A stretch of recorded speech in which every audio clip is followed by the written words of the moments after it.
नमस्कार दोस्तों, प्रज्ञावाणी YouTube channel पर आप सभी का बहुत बहुत स्वागत है।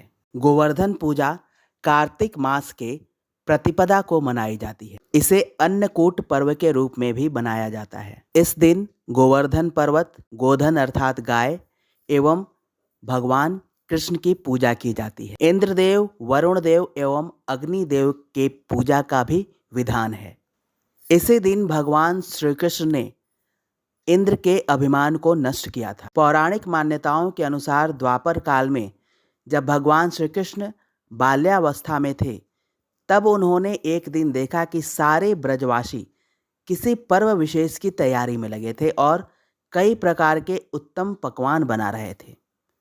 कौतूहलवश बाल कृष्ण ने यशोदा मैया से पूछा कि मैया, सारे लोग किस उत्सव की तैयारी कर रहे हैं? तब यशोदा मैया ने कहा कि हम लोग इंद्र की पूजा के लिए अन्नकूट की तैयारी कर रहे हैं। तब भगवान श्री कृष्ण ने बालपन से, भोलेपन से पूछा कि हम इंद्र की पूजा क्यों करते? मैया ने उन्हें बताया, इंद्र वर्षा के देवता हैं। इंद्र के कारण ही वर्षा होती है, जिससे हमारी फसल लहलहाती है और हमारे गैयों को चारा भी मिलता है। अगर हम इंद्र की पूजा नहीं करेंगे तो वह क्रोधित हो जाएंगे। तब भगवान कृष्ण ने कहा, हमें तो गोवर्धन की पूजा करनी चाहिए, क्योंकि हमारी गाय वहीं चरने जाती हैं, और जो देवता पूजा न करने से क्रोधित हो जाए, ऐसे अहंकारी देवता की पूजा नहीं करनी चाहिए। भगवान श्री कृष्ण के प्रभाव में आकर गोकुलवासी गोवर्धन पूजा के लिए तैयार हो गए एवं सारे ब्रजवासी गोवर्धन पूजा की तैयारी में जुट गए। जब अहंकारी इंद्र ने देखा कि ब्रजवासी मेरी पूजा नहीं कर रहे हैं, तो वे काफी क्रोधित हुए और मूसलाधार बारिश आरंभ करवा दी, जिसे देखकर ब्रजवासी काफी डर गए और कृष्ण को कोसने लगे कि तुम्हारे ही कारण हमने इंद्र से बैर मोल लिया, अब हमारी रक्षा कौन करेगा? तब बाल कृष्ण ने गोवर्धन पर्वत को अपनी कनिष्ठा उंगली पर उठाया और सभी ग्वाल बालों को अपने गायों और बछड़ों समेत उसमें शरण लेने की आज्ञा दी। उन्होंने अपने चक्र सुदर्शन को गोवर्धन के ऊपर वर्षा के गति के नियंत्रण के लिए आज्ञा दी एवं बलदाऊ से कहा कि आप शेषनाग के रूप में मेढ़ बनकर लेट जाएं, ताकि बारिश का पानी इधर न आ सके। यह सब देखकर इंद्र और क्रोधित हो गए और लगातार 7 दिनों तक बारिश होती रही, परंतु उन्हें जल्द ही समझ आ गया कि ये कोई साधारण मानव नहीं है। तब वह भगवान ब्रह्मा के शरण में आए और सारा वृतांत कह सुनाया। तब ब्रह्मा जी ने उनको बताया कि तुम जिसे एक साधारण बालक समझ रहे हो, वो विष्णु भगवान के अंशावतार भगवान श्री कृष्ण हैं। यह सुनकर इंद्र बहुत लज्जित हुए और उनको अपनी गलती का आभास हुआ। वो दौड़े दौड़े धरती पर आए और बाल कृष्ण से क्षमा याचना की। उन्होंने कहा, मुरलीधर, आप तो दयावान हैं, करुणा निधान हैं, अहंकार बस किए गए मेरे इस भूल को क्षमा करें। और इस तरह से उन्होंने मुरली मनोहर बाल कृष्ण की पूजा अर्चना की। करुणा सिंधु भगवान श्री कृष्ण ने उनको क्षमा प्रदान किया। तभी से इस दिन अन्नकूट पर्व के रूप में गोवर्धन पूजा मनाया जाने लगा। इस दिन भक्तगण बहुत ही श्रद्धा भाव से गोवर्धन पर्वत की आकृति को गोबर से बनाते हैं।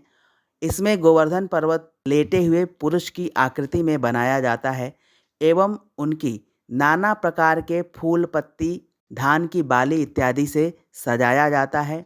इसके बीच में भगवान श्री कृष्ण की मूर्ति रखी जाती है एवं श्रद्धापूर्वक पूजन किया जाता है। गोवर्धन को गोधन के नाम से भी जाना जाता है। गोधन अर्थात गाय को धन के रूप में मानने की परंपरा रही है। ऐसा माना जाता है कि गाय देवी लक्ष्मी का ही स्वरूप है और गाय के पूजन से दुख दरिद्र का नाश होता है। इस दिन सुबह सवेरे स्नान कर गाय एवं बछड़ों, बैलों को भी स्नान कराया जाता है एवं गाय का श्रृंगार किया जाता है। उन्हें फूल मालाओं से सजाकर उनका पूजन किया जाता है एवं गुड़ एवं चावल मिलाकर खिलाया जाता है। ऐसी मान्यता है कि इस दिन किसी को दुखी या निराश नहीं रहना चाहिए।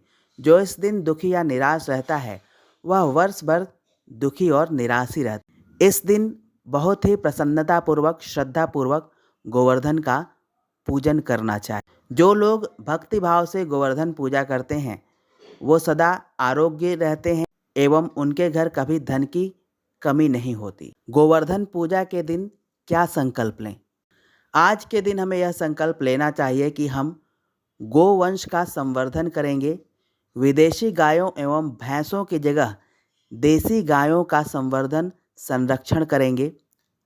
अगर हम सही मायने में गोधन की पूजा में श्रद्धा रखते हैं तो हमें गौ संरक्षण के लिए आगे आना चाहिए, लोगों को गोपालन के लिए जागरूक करना चाहिए और जो लोग गायों को सिर्फ इसलिए पालते हैं ताकि उनके दूध का व्यापार चलता रहे, सड़कों के किनारे उनकी गौवें मारी मारी फिरती हैं और कूड़ा कचरा पॉलीथीन इत्यादि खाने को विवश होती हैं।